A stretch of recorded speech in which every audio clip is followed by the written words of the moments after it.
大家知唔知道 kimchi 呢一個詞語並唔係嚟自新奇，而係另一個漢語詞呢？我哋係靈知，今日嘅語言學知識係韓語嘅音變 kimchi 由何而來？kimchi 係中世韓語讀作 kimchi，嚟自漢字審菜。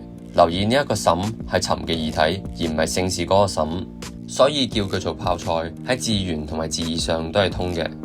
後來韓語出現咗樂音化，齒齦失音的喺元音 e 或者係半元音 e 面前會惡化成齒齦失擦音所以第一個字就由 tim 變成 chim。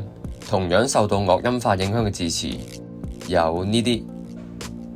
中世韓語都出現咗元音推移現象，元音 aria 喺字首拼咗入 a， 喺其他位置就拼入咗或者 u， 所以第二個字就由吹變成追。呢個時候問題就出現啦。由於韓國南部習慣將 e 前面嘅軟腭失音嘅亦都惡化成齒齦失擦音例如呢啲字，而首爾人就矯枉過正，將所有 e 前面嘅都改翻成嘅，結果就將本身真係讀嘅 chimchui 讀成 kimchui。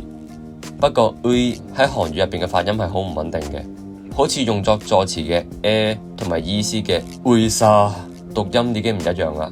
呢個部分以後有機會會再講嘅。總之呢度嘅就再變成咗 e， 成為咗而家我哋熟知嘅發音 kimchi。最後提一提 kimchi 都有本土詞 tihi，全羅方言將 kimchi 讀作 chi， 同埋唔同種類嘅 kimchi 入邊個後綴 chi， 就係呢一個詞經歷咗合音脫落同埋樂音化之後而成嘅。不過 kimchi 一般都唔會俾人當作漢語詞，亦都冇漢字嘅寫法。大家下次再見啦，拜拜。